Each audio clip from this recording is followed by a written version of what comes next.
Muy buenos días, sean bienvenidos a esta conferencia de prensa de la Mesa contra la Impunidad en El Salvador. Les damos la más cordial bienvenida a los medios de comunicación que nos acompañan esta mañana y también a las personas que nos sintonizan a través de nuestra página de Facebook, FESPA de El Salvador, por donde se está transmitiendo esta conferencia que se realiza en el marco de la firma o del aniversario de la firma de los acuerdos de paz. Queremos dar la bienvenida también a los representantes, a las representantes de las organizaciones que conforman la mesa. Agradecer también a quienes nos acompañan a través de Zoom por la paciencia, pues estábamos programados para las 9, pero como siempre este tipo de actividades, pues ya sabemos que estamos a merced de las dificultades tecnológicas. Pero sin más preámbulo, pues vamos a explicar un poco la metodología de esta conferencia. En primer lugar, se va a brindar la postura por parte de las organizaciones. Luego habrá un espacio para las preguntas y respuestas por parte de los medios de comunicación, ¿verdad? Y pues también en algún momento podremos retomar algunos comentarios que nos hagan llegar a través de Facebook Live. De esta manera, pues vamos a dejar con ustedes a Sonia Rubio. Ella es de la Fundación para el Debido Proceso de DPLF. Adelante, Sonia. Buenos días, tengan todas y todos. Agradecemos la concurrencia a esta conferencia de prensa.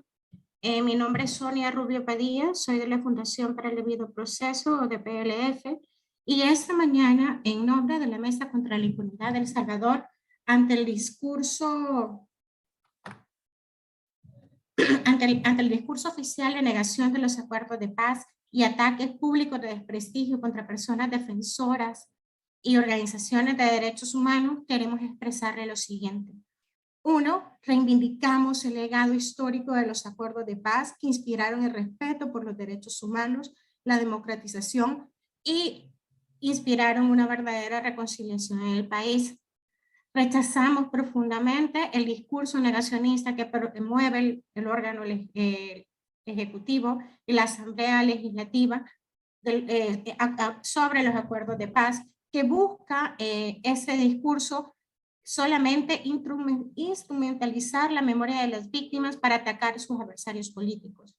Ese discurso es una manipulación por parte del oficialismo, ¿verdad? Que instala una narrativa que solo representa un atropello para las miles de familias que sufrieron graves violaciones a los derechos humanos en el contexto de la guerra que sufrió este país. Los acuerdos de paz trajeron el desmontaje de las estructuras de la Fuerza Armada y de los cuerpos de seguridad, ¿verdad? La Policía de Hacienda, la Guardia Nacional y la Policía Nacional, que ejercían el terrorismo de Estado durante varias décadas en El Salvador. Desmovilizaron también las organizaciones armadas del FMLN, promovieron reformas de gran relevancia en el sistema de justicia, en el sistema electoral y sentaron las bases para la construcción democrática.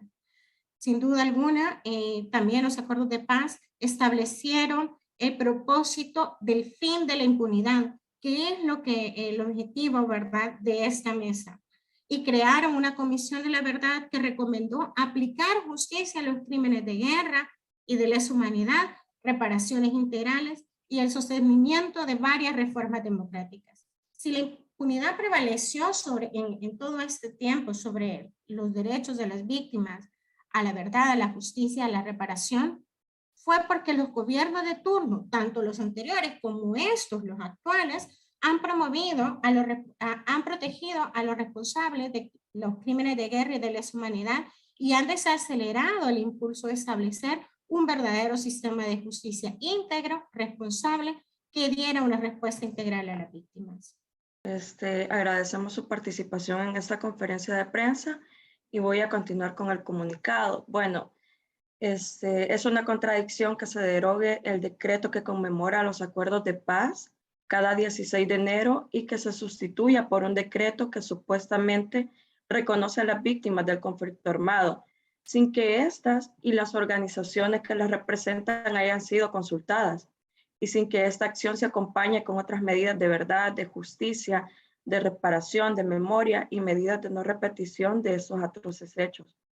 El decreto legislativo aprobado recientemente está vacío de significado y no puede tener un efecto reparador si la misma Asamblea Legislativa ha ignorado el clamor de las madres y familiares de personas desaparecidas y asesinadas, quienes cada año han insistido, han solicitado a la misma Asamblea Legislativa la declaración de cada 30 de agosto como Día Nacional de la Dignidad de las Personas Desaparecidas.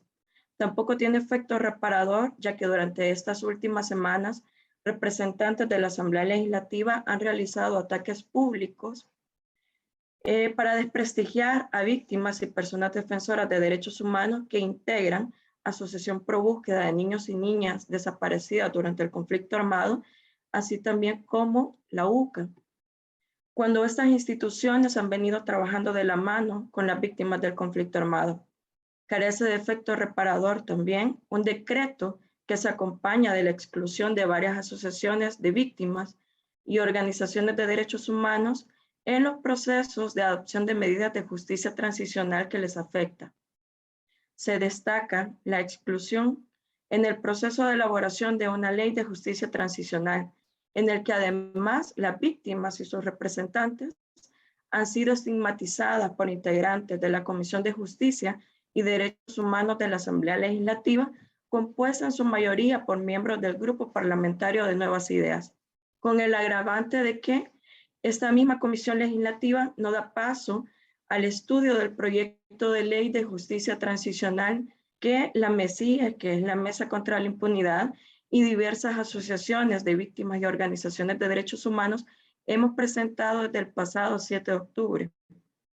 Igualmente, el decreto adolece de efecto reparador si el mismo presidente de la República y su ministro de la Defensa siguen bloqueando el acceso a los archivos militares históricos y de otra información pública relevante para el esclarecimiento de los hechos y se juzgue a las personas responsables de tales crímenes, así como lo vimos en el año 2020, cuando el juez de instrucción de San Francisco Gotera, que lleva la masacre del Mozote, emitió una resolución para la inspección en archivos militares, pero vimos que el presidente de la República, al ser comandante general de la Fuerza Armada y también el ministro de la Defensa, bloquearon los archivos militares. Muy buenos días. Mi nombre es Rafael Segura. Soy miembro del Comité de Presos Políticos de El Salvador y sobreviviente de la tortura. Desde ya estamos demandando que toda medida que se adopte en materia de justicia transicional se dé amplia participación a las víctimas y las organizaciones que lo representan. Exigimos que cese la instrumentalización del tema de justicia transicional por funcionarios del Estado con el único fin de obtener réditos políticos en su imagen o desacreditar adversarios, pues tal manipulación riñe con la ética y revictimiza a quienes sufrieron las víctimas de la guerra. No puede haber justicia si el gobierno sigue ignorando a las víctimas del conflicto armado. Prueba de ello, sigue ignorando a cada una de las víctimas, sigue revictimizando a las víctimas sobrevivientes del conflicto armado y en sí hoy no le basta con revictimizar a las víctimas, que no también están revictimizando a los defensores de derechos humanos. Basta ya, este gobierno tiene que seguir cumpliendo el mandato que le ha dejado desde hace tiempos los acuerdos de paz. Por lo tanto, estamos exigiendo a este gobierno cumpla con certeza que las víctimas quieren justicia, verdad, reparación y garantías de no repetición. A la Asamblea Legislativa le estamos exigiendo que desde ya le dé estudio a la ley que el 7 de octubre del 2021 presentamos las víctimas y las organizaciones de derechos humanos. Muchas gracias. Muchísimas gracias, Rafael. También agradecer a Sonia e Irene que han brindado esta postura de las organizaciones que conforman la Mesa contra la Impunidad. En este sentido, pues queremos también agradecer la participación de los medios de comunicación y dejamos en este momento el espacio para que puedan hacernos llegar sus preguntas a través del chat. Bueno, aprovechamos para saludar a quienes están acompañándonos por parte a través de Facebook Live.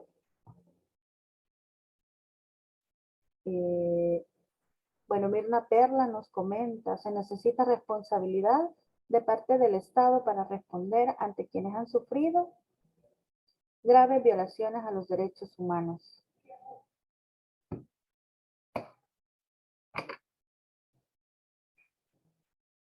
Ok, ahí está ya la pregunta. ¿Cuáles son los principales objetivos del proyecto de propuesta de ley de justicia transicional que presentaron en octubre? ¿Y por qué es necesario que se estudie y se apruebe dicha ley? Ahí teníamos la pregunta de Claudia Espinosa. Dejamos abierta para que las y los representantes de las organizaciones puedan dar respuesta a esta inquietud. Le damos la palabra a David Ortiz, de FESPAD. Adelante, David, tiene la palabra. Buenos días, compañeros, amigos de la prensa que nos acompañan en esta conferencia de prensa. Comenzar diciendo que parte de los acuerdos de paz, parte del contenido de los acuerdos de paz tiene que ver con la superación de la impunidad. Hay un capítulo específico en donde se aborda que las personas responsables de los graves crímenes cometidos en el conflicto armado deben ser investigadas y deben ser juzgadas y en su momento sentenciadas también. A partir de esto se genera la Comisión de la Verdad y se investigan los casos que aparecen registrados cuando la comisión presenta el informe. Esto reforzando un poco la idea que queremos dejar dicha este día, que los acuerdos de paz importan y son un documento que ha marcado de manera importante la historia de nuestro país.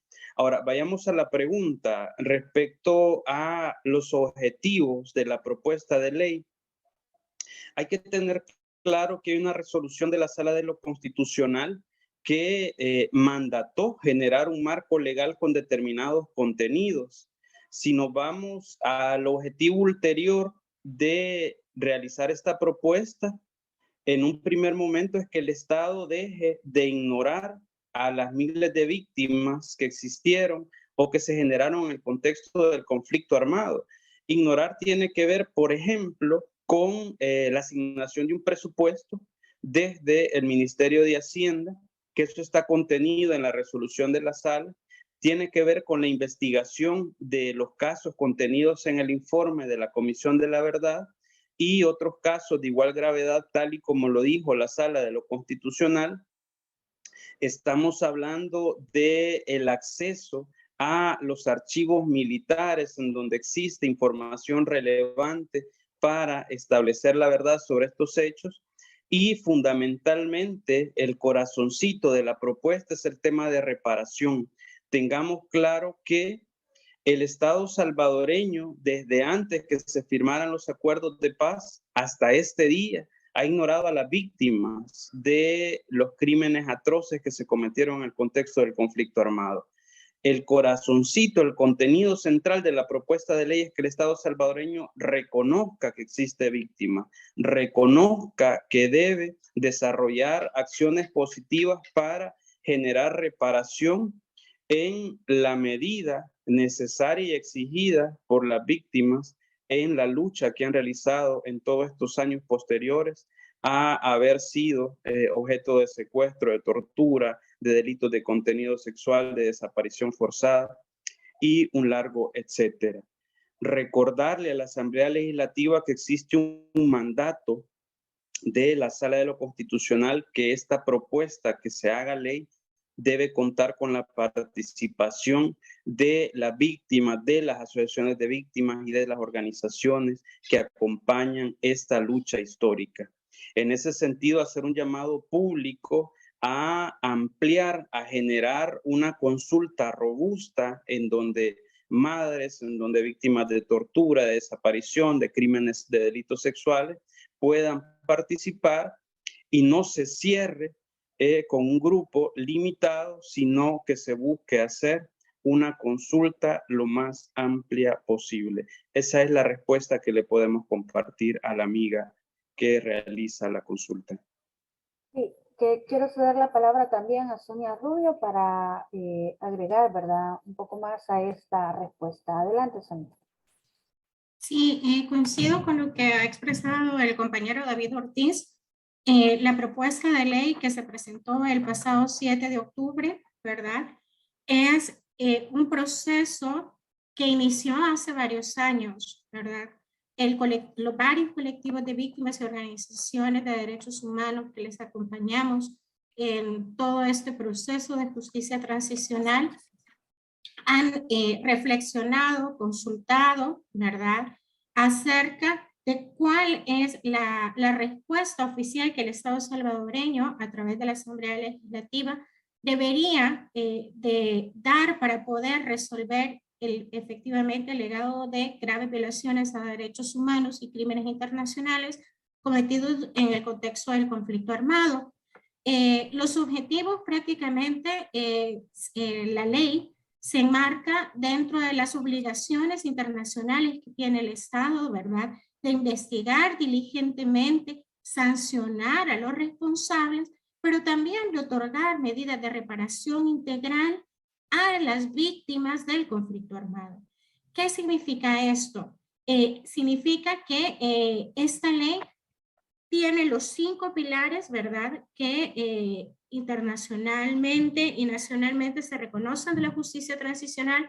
Primero es el derecho a la verdad, ya lo decía el compañero David, abrir los archivos militares, dar acceso también a otra información pública que pueda resolver cada uno de los casos que todavía se encuentran en impunidad.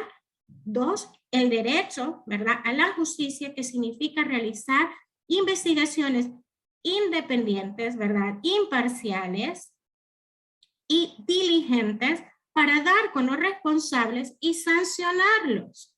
No solamente porque es una deuda histórica con las víctimas, sino porque es la obligación del Estado de sancionar cada uno de los crímenes, sobre todo los crímenes internacionales que no pueden prescribir, que no se pueden amnistiar y deben dar respuesta.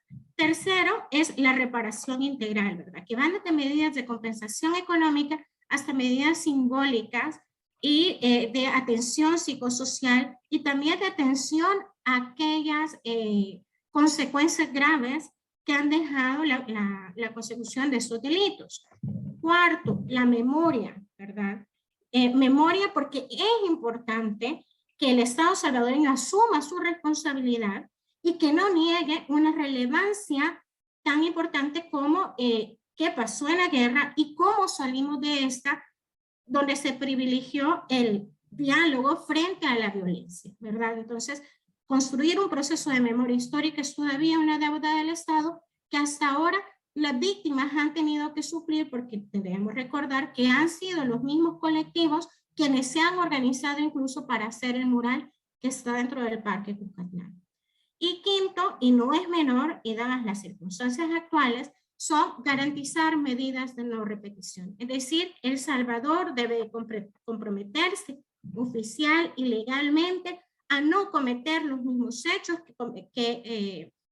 a reproducir las mismas causas que produjeron esta guerra tan cruel, sangrienta y que ha lacerado tanto a las familias salvadoreñas.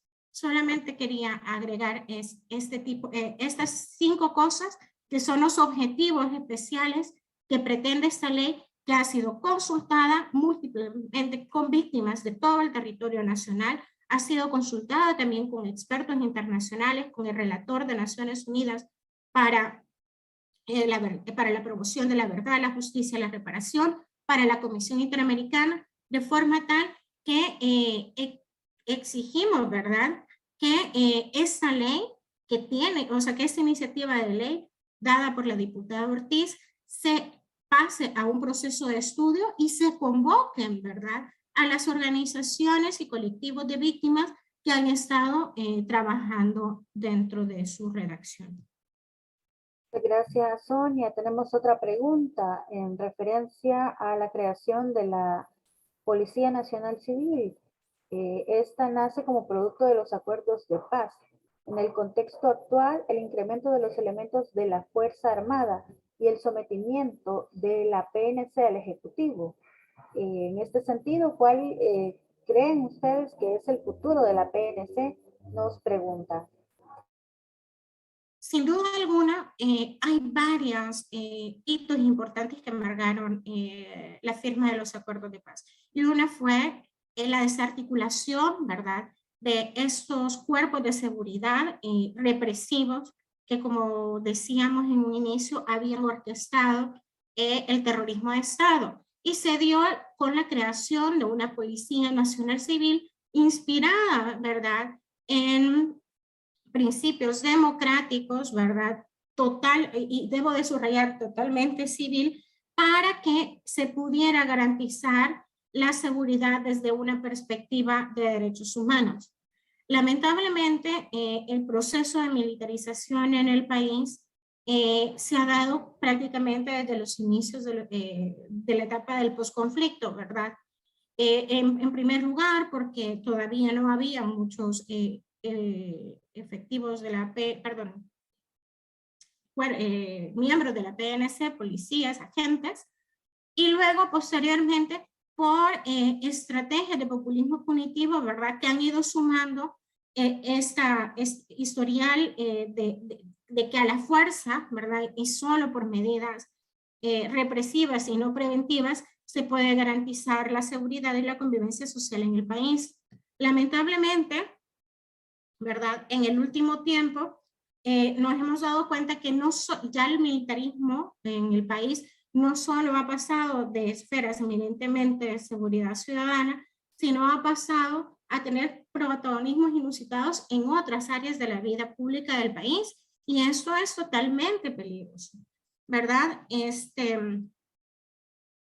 De forma tal que el futuro de la PNC debería de revisar, ¿verdad?, el espíritu por el cual ha sido creada, ajustar lo necesario para dar respuesta a los fenómenos actuales de criminalización, que son distintos de los que enfrentábamos al momento de la etapa de posconflicto, pero siempre en el marco de un proceso de legalidad, de cumplimiento restricto a los derechos humanos y sobre todo de una estructura fortalecida, ¿verdad?, no solamente económica, sino institucionalmente, que también tenga mecanismos internos para controlar las acciones que realizan algunos policías o algunas policías fuera del marco de la ley. ¿Qué significa esto? El futuro de la PNC debe de pasar sin duda también fortaleciendo sus procesos de controles internos para depurar en la medida de lo posible aquellos elementos que están actuando fuera del marco de la ley. De forma tal que hacemos un llamado, ¿verdad?, a que realmente se revise cuál es el estado actual de la Policía Nacional Civil, se le quite protagonismo a los militares, no solamente dentro del área de seguridad, que el mismo presidente el año pasado, en julio, anunció con bombos y platillos que iba a cuadruplicar casi el número de efectivos militares destinados a seguridad, y tomar, ¿verdad?, decisiones para revertir ese tipo de actos. Gracias, Sonia. También queremos dar la palabra a otro de los panelistas, Eduardo.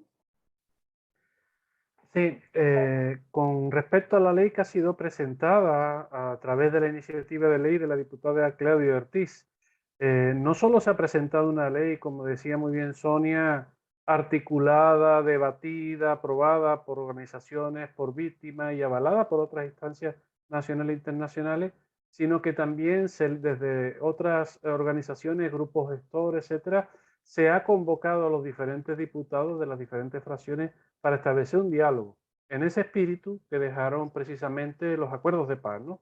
Que nos dejaron esa enseñanza de que podemos, a través del diálogo, resolver cualquier problemática que haya en el país y no a través de la confrontación. Y lastimosamente solo dos fracciones minoritarias son las que acudieron al diálogo. Ninguno de los representantes que hay mayoritariamente de la bancada CIAN ni siquiera atendió nuestra petición. Y por tanto tampoco ha habido una petición desde la Asamblea Legislativa a que participen mayoritariamente las organizaciones y los representantes, tal como mandata la Sala de lo Constitucional. Adelante, David. Respecto al tema del rol de la policía o el estado de cosas que se encuentra la institución en este momento, en la práctica el ejército nunca salió de las labores de seguridad pública, como bien se explicaba al principio, cuando numéricamente la policía no tenía la capacidad de cubrir el territorio nacional, seguía elementos del ejército vinculados a esta tarea. Posteriormente, los gobiernos que continuaron, después de los acuerdos de paz, continuaron con el tema de militares en tareas de seguridad y eso no ha cambiado hasta el gobierno de este momento. Siguen los militares realizando labores en el tema seguridad. ¿Qué es lo grave en este momento? Lo grave en este momento es que se está instrumentalizando a la Policía Nacional Civil, se instrumentaliza al Ejército de la República. Usted puede recordar el 1 de mayo, cuando se dio el golpe de Estado al órgano judicial, el director de la policía saludando a miembros de partidos políticos celebrando que habían irrumpido de manera violenta en las instalaciones del órgano judicial. Puede recordar cuando el fiscal de facto tomó por la fuerza la Fiscalía General, sentado, reunido con altos mandos de la policía. Lo grave en este momento, o lo que se ha agravado más en este momento, es la instrumentalización de los cuerpos de seguridad de parte del gobierno de turno.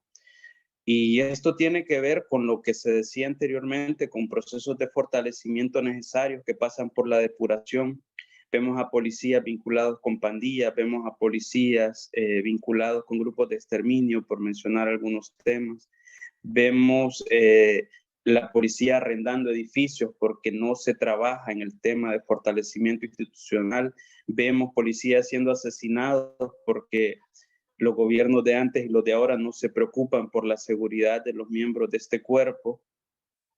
En suma, el proceso de debilitamiento institucional también se puede verificar en los presupuestos que anualmente se asignan al Ejército de la República, que van creciendo alrededor de un 40-50% desde que asumió este gobierno. Y la apuesta es eso, la instrumentalización de los cuerpos de seguridad por el grupo político que en este momento está buscando el control total del Estado. Gracias, David. Tenemos una pregunta de Ramiro Guevara del Faro. Vamos a darle lectura, pero antes quiero dar la palabra a Oscar Pérez. Adelante, Oscar. Gracias, Diana. No, precisamente yo quería generar alguna respuesta. Yo sé que no va a ser completa, pero generar alguna respuesta a las dos preguntas planteadas, ¿verdad? Luego otros colegas pueden complementarla también. Tanto a la de Ramiro del Faro, como también a la de Alberto Morales, ¿verdad? Yo creo que hay que señalar que en este país, desde que se firmaron los acuerdos de paz, los diferentes gobiernos, tanto de Arena como del FMLN y ahora el del presidente Bukele, siempre han escuchado a los victimarios, pero nunca se ha puesto en el centro a las víctimas del conflicto pasado. Yo creo que eso hay que dejarlo claro. Y esto lo hemos visto en los dos gobiernos, en los gobiernos anteriores de Arena y FMLN, cuando se genera un pacto de impunidad que precisamente dio como resultado la famosa ley de reconciliación, que no era simplemente, ¿verdad?, generar todo un estado de impunidad, dejando en el centro a los victimarios y dejando fuera a las víctimas. Las víctimas siempre han expresado querer participar en este proceso. Y las víctimas siempre tienen la verdad de su lado y las víctimas siempre deben ser el centro de todo este proceso de justicia transicional que bien describió Sonia hace un ratito. Entonces, en este sentido, ¿cuál sería la mejor forma de atender un espacio de diálogo? Bueno, escuchando a las víctimas, ¿no?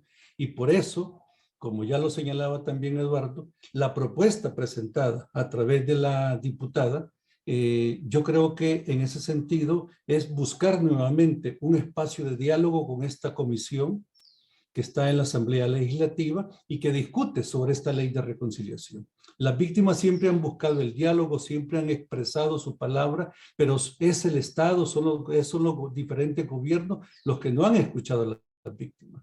Entonces yo sí creo que es muy importante resaltar eso, porque el llamado es a que la comisión pues recoja este insumo muy importante que hemos presentado desde la mesa y desde los espacios donde agrupamos a organizaciones de derechos y comités de víctimas, donde hay un anteproyecto de ley que es muy amplio, muy completo, muy integral y que busca precisamente desarrollar todo un proceso de justicia transicional en este país y que pone en el centro a las víctimas.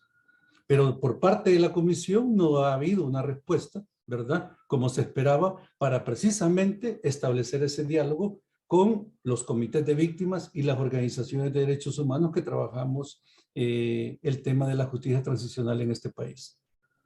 Muy bien. De alguna manera esta ha sido como una respuesta a una pregunta que se hacía, que era que si había alguna manera de generar un espacio de diálogo con un gobierno cerrado, escuchar la voz de las víctimas. Pero quisiera leer la pregunta de Ramiro Guevara, que nos quedamos en pausa con eso, porque también hace otra más. La primera hace referencia a lo siguiente: con respecto al eje de compromiso del Estado a construir memoria, más allá de decretos, ¿de qué manera creen que el Estado puede comprometerse y qué acciones debe tomar para evitar la desmemoria? ¿Qué sectores del Estado pueden verse involucrados en este eje? Y también, ustedes como organizaciones de sociedad civil, ¿de qué manera pueden involucrarse en el proceso, además de generar una propuesta de ley? Esta es la pregunta del colega del Faro.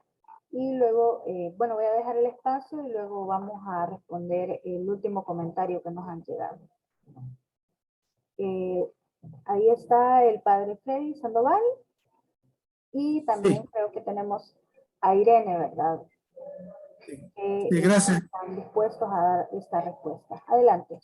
Quisiera comentar justamente ese aspecto, ¿verdad? De qué otras formas de involucramiento hay de las víctimas y las organizaciones que las acompañan en este proceso. Obviamente, la misma experiencia de elaborar la ley, de consultarla, consensuarla y presentarla, ha generado que las víctimas y las organizaciones que las acompañan, tenemos personas que han mostrado, ¿verdad?, con la anterior asamblea y también con esta, la voluntad de estar presente en los debates para explicar, para ilustrar y fundamentar más cosas que llevaron a esa elaboración. Esperaríamos entonces que haya una aceptación de parte de la comisión, de una comisión nuestra permanente de víctimas y organizaciones, para que esté presente en los debates. Estar al centro de las víctimas y las organizaciones de derechos humanos en la formación de ley implica, ¿verdad?, un diálogo permanente para debatir, para explicar, para ilustrar, ¿verdad?, el contenido, el enfoque y los límites o alcance de la ley. Entonces, nosotros lo hemos formulado ya. Tocaría a la Asamblea que tome en cuenta el deber de legisladores de escuchar, de dialogar, de consultar, de debatir para formar una ley pues que sea digna de las víctimas, ¿verdad?, y de la Constitución y del derecho. Entonces eso, ¿verdad?, nosotros ya lo hemos hecho en la anterior gestión. Hay también la posibilidad y disponibilidad para hacerlo en esta. Sin embargo, los intentos de diálogo, de acercamiento que se han buscado han sido infructuosos. Esperaríamos que recapaciten los legisladores de llenarse de su rol, ¿verdad?, propio de legislador, y no para atender directrices de una voluntad o persona o sector de intereses que no son los de las víctimas, ni de la Constitución, ni del derecho, para que atiendan un diálogo permanente con las víctimas y sus organizaciones en esta formación de ley. Muy bien. Adelante, Irene. Tiene la palabra. Con respecto a la pregunta que hacía Ramiro, que cómo podemos evitar la desmemoria. De hecho, nosotros todo esta acciones que podemos realizar lo tenemos en la Ley de Justicia Transicional que presentamos en la Asamblea Legislativa. De hecho, recoge varios puntos, como por ejemplo, el establecimiento de fechas conmemorativas en beneficio de las víctimas, y que es algo que ha estado pidiendo, por ejemplo, las madres de las personas desaparecidas durante el conflicto armado, que es que se establezca el 30 de agosto como Día Nacional de la Dignidad de las Personas Desaparecidas. Pero a este momento, a pesar de las solicitudes reiteradas que han hecho las madres, no se tiene respuesta.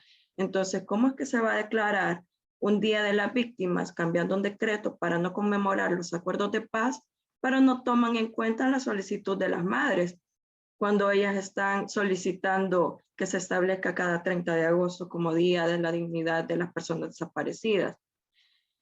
Otro punto que retoma también la Ley de Justicia Transicional que presentamos es que se cree un centro de documentación de la memoria histórica para la recolección de toda la documentación necesaria, por ejemplo, que podría ayudar también en los casos de justicia transicional que se llevan, ¿verdad? Los casos penales. Este centro de documentación también debe de asegurar la promoción y difusión de la memoria histórica. Asimismo, dentro de la ley se ha establecido que se haga un mapeo de la memoria histórica con los hechos históricos relacionados al conflicto armado. También museos de la memoria histórica en todo el territorio nacional, ya que existen varias masacres, por ejemplo, por dar un ejemplo, donde no se tiene, por así decirlo, ni siquiera días de conmemoraciones, donde no se tiene información acerca de las masacres, etcétera. También la recuperación de la memoria colectiva oral, que es bastante importante porque hay muchas personas que tienen testimonios acerca de lo que sucedió, y más si es colectivo. Vuelvo a poner el ejemplo de las masacres.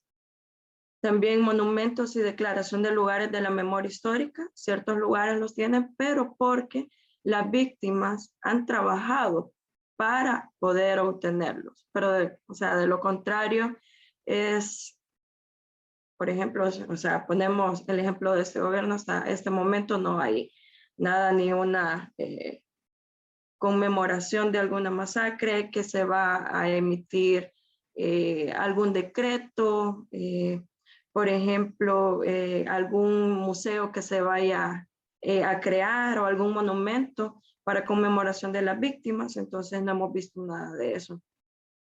Y también lo que está dentro de la ley es que haya prohibiciones de homenajes a personas represoras o personas que perpetraron crímenes de lesa humanidad. Vemos, bueno, que a la entrada del gobierno de Nayib Bukele, lo primero que hicieron fue borrar el nombre de Monterrosa en el destacamento militar de San Miguel. Pero es algo ilógico, porque si bien es cierto que borró el nombre, pero se sigue homenajeando a esta persona que fue represora de todas las personas, que fue un criminal de lesa humanidad, pues, que cometió crímenes de lesa humanidad. Y no solamente eso, también vemos el bloqueo a los archivos militares. Entonces, el doble discurso de este gobierno no concuerda con lo que supuestamente va a ser por las víctimas, que supuestamente trabaja para ellas o que está del lado de las víctimas, cuando vemos de que las invisibiliza y ni siquiera llaman de la Asamblea Legislativa para que ellas directamente participen con respecto a la elaboración de esta ley de justicia transicional. Ni siquiera han tomado en cuenta la ley que se presentó y que fue parte de la creación de todas las víctimas, ya que se hacen incluso asambleas generales a nivel nacional con todas las víctimas para elaboración, y no solamente elaboración, sino que aprobación de esta ley que se presentó, de ese proyecto de ley. Okay, gracias, Irene, por ampliarnos pues esas acciones y propuestas de acciones para precisamente evitar la desmemoria, como lo había preguntado también nuestro compañero de periódico El Faro. Damos la palabra también a David Ortiz. Hablemos de memoria. ¿Qué necesitamos trabajar o qué pasos necesitamos trabajar para ensanchar la memoria colectiva, la memoria de todos y todas? Primero, necesitamos renunciar a la negación. Debemos de dejar de decir que lo que ha sucedido no importa, que lo que ha sucedido ya fue y debemos dejarlo atrás porque ya hace demasiados años que sucedió. Debemos de dejar de intentar construir olvido sobre los miles de hechos que constituyen graves violaciones a derechos humanos que ocurrieron en el contexto del conflicto armado. ¿Para qué nos sirve la memoria? ¿Por qué es importante trabajar en la memoria? Necesitamos entender que hubo causas que generaron ese estallido que se convirtió en una guerra civil. ¿Qué causas? Regímenes autoritarios que controlaban toda la institucionalidad del Estado. Había prohibición de poder emitir opinión respecto a algún tema de interés público, por ejemplo, cómo se usan las finanzas públicas, cómo se administran los presupuestos de la Asamblea Legislativa, por ejemplo. Había desapariciones, había crímenes que se generaban desde el Estado, había vigilancia de parte de grupos paramilitares, de las personas que no estaban de acuerdo con el gobierno de turno. Eso es importante tenerlo presente porque si una cosa debemos intentar como sociedad es que por eso, por lo que ya pasamos, no vuelva a suceder. Ahora, construimos memoria a través de instrumentos importantes como el Ministerio de Cultura, como el Ministerio de Educación. Ya hablábamos de la construcción de museos, de la construcción de monumentos, de la dignificación de las víctimas. Debemos de dejar de decir que eso ya pasó, que las víctimas no deben ser escuchadas, que las víctimas no tienen derecho a justicia, verdad y reparación, y debemos entender que parte de la memoria pasa por reconocer que el Estado salvadoreño tiene obligaciones y las ha postergado desde antes que se firmaran los acuerdos de paz y las sigue postergando en este momento. Hay que preguntarle al gobierno actual cuánto ha destinado de presupuesto para atender a las víctimas. Hay que preguntarle al Ministerio de Hacienda si ese presupuesto que ordenaba la Sala de lo Constitucional que presentara a la Asamblea Legislativa lo ha hecho. Hay que preguntarle al comandante general de las Fuerzas Armadas si el instructivo que ordenaba la Sala de lo Constitucional que se debe crear para acceder a los archivos militares ya lo creó o está incumpliendo una resolución judicial que tal y como dice el asesor jurídico es de obligatorio cumplimiento. Ahora, las organizaciones de derechos humanos, las organizaciones de víctimas, las víctimas, cómo aportan, cómo suman para construir memoria. Son las víctimas las que año con año recuerdan y le gritan a nuestro país que siguen aquí, que siguen exigiendo justicia, que aún siguen buscando a sus hijos, a sus hijas, que merecen ser escuchadas y que por más que el tiempo pase, los crímenes horrendos no van a prescribir y no van a desaparecer hasta que como sociedad nos sanemos y entendamos que atender la voz de las víctimas es el camino correcto. Antes y ahora lo sigue siendo. Eso le podemos compartir al amigo que hacía la consulta. Damos la palabra a Eduardo García, ya con los comentarios finales. Sí, muy brevemente, cuando hablamos de por qué tantos efectivos de la Fuerza Armada en las calles, ¿no? En las últimas semanas, la Asamblea Legislativa y la Comisión de Justicia y Derechos Humanos ha puesto de ejemplo el informe de la Comisión de la Verdad. Y eso está muy bien. Parece ser que hoy sí se logra un reconocimiento de este informe.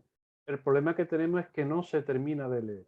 En ese informe, en las conclusiones, de alguna forma, es concluyente en decir que más del 80% de los atropellos, de las graves violaciones de los derechos humanos, fueron ocasionadas por la Fuerza Armada. Entonces, ¿cómo ahora tener un incremento de la Fuerza Armada cuando ha sido ampliamente señalada por graves violaciones de los derechos humanos sin que en este tiempo se le haya dado la posibilidad de esa transformación? Y no ha tenido esa transformación en tanto en cuanto no es partícipe de delatar la verdad, de contribuir a la judicialización ofreciendo la información que tiene. Muchas gracias. Muy bien. Sabemos que hay más preguntas y comentarios, pero por cuestiones de tiempo vamos a quedarnos por acá, no sin antes reiterar pues ese llamado o ese mensaje que habíamos precisamente comentado como parte principal de esta conferencia de prensa, que es la negación de los acuerdos de paz, pues agravia a las víctimas del conflicto armado. Y pues también reiterar ese llamado que siempre se ha hecho desde las organizaciones de sociedad civil en este tema. Verdad, justicia y reparación y garantías de no repetición es lo que necesitan las víctimas. De esta manera vamos a dar por cerrada esta conferencia de prensa.